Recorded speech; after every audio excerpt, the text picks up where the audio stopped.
Good morning, guys, and happy Tuesday. Today is my turn to post one of our videos for the week.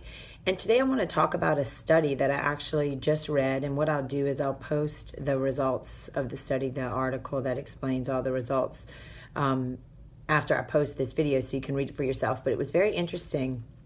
Actually, what it talked about was that patients who lose approximately 8% or more of their excess body weight tend to have better post-surgical outcomes, even up to a year post-surgery. So just to give you an idea of what 8%, at least 8% of the excess body weight means, is that if we had a 5'5" female who weighed 300 pounds upon consult, that would mean that that female would need to lose 14 pounds in the preoperative period to have some of these results. And of course, that would be the minimal number that they speak of, but still 14 pounds in the preoperative period in order to be able to see better postoperative outcomes.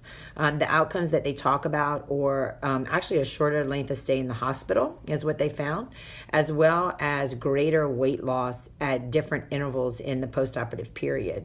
So for instance, at 3 months post-op, it was about a 6% difference. So those that lost weight before the surgery tended to lose about 6% more at that 3-month period.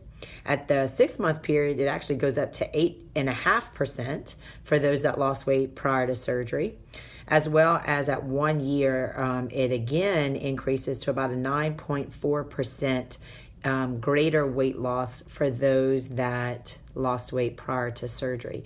So really some better outcomes up through that 1 year post-op appointment, which is really, really incredible.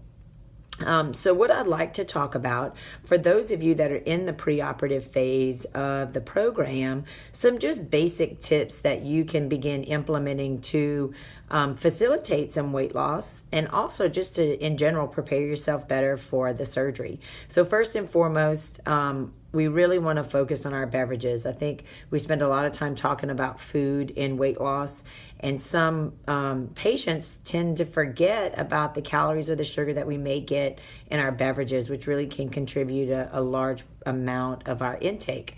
So trying to get in more water. Normally what we recommend is 4 to 5 of the regular 16-ounce bottles of water a day, which is about 65 to 80 fluid ounces if you're using another way to measure your fluid intake. For men, we're actually do increase that over time to up to 100 fluid ounces. But as a basic starting goal, I'd say anywhere from 65 to 80 is a good start.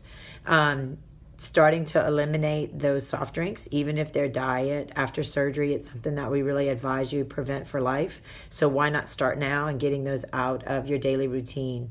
Also the sugary teas, sugary drinks like lemonades that are not sugar-free, fruit juices.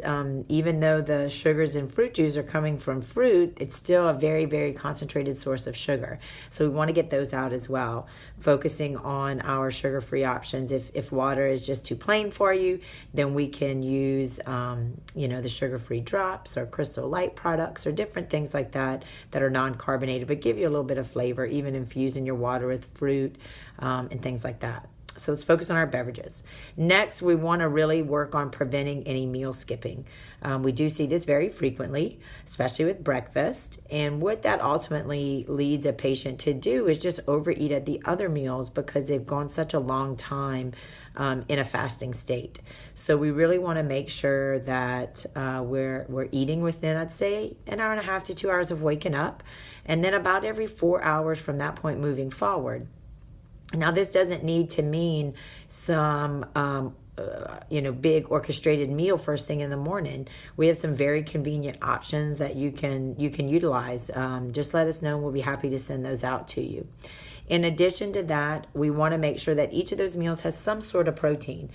Protein's sort of the popular kid on the block right now, and even too much protein isn't a good thing. But a minimal amount of protein, I'd say 3 to 4 ounces for most men and women, is a good start to their day. It'll give you better blood sugar control throughout the rest of the day. So we really want to focus on getting that protein in at meals and a smaller amount at snacks, because it's going to maintain your sense of fullness longer. Proteins take longer to break down. So making sure that within that meal we have that source of protein, and then either a fruit or a vegetable for sure. And so that does bring us to our fruits and vegetables. I would say that we really need to focus in increasing your vegetable intake, especially those fibrous, non-starchy vegetables, to give you a good filler, a good fiber source, but not a lot of calories, not a lot of carbohydrates. Not that all carbs are bad, and certainly those that we get from our fruit and vegetables are much better sources of carbohydrates, but we just want to make sure that we're increasing the right ones in the right portion. And then lastly, we do need to look at those processed sugars and processed starches. This is an area that we as all Americans eat too much of and don't burn enough of. So we really want to work on reducing that portion. At mealtime, you want your starch to be no more than about 1/4 of your plate. So if your plate was divided into quadrants, only dedicating about 1/4 of that plate to your starch option. Perhaps 50% of your plate to your non-starchy vegetable, and another 1/4 to your lean protein source. And if we begin designing and building our plate in such that way, that then you're going to be making a much better meal selection as far as your portions go. So let's utilize some of these tips and facilitate some pre-op weight loss as you prepare for surgery. And what I'll talk about next time is we'll expand on that plate idea and use that as our discussion point in about 2 weeks. Thanks so much, and I hope y'all have a great day. Bye-bye.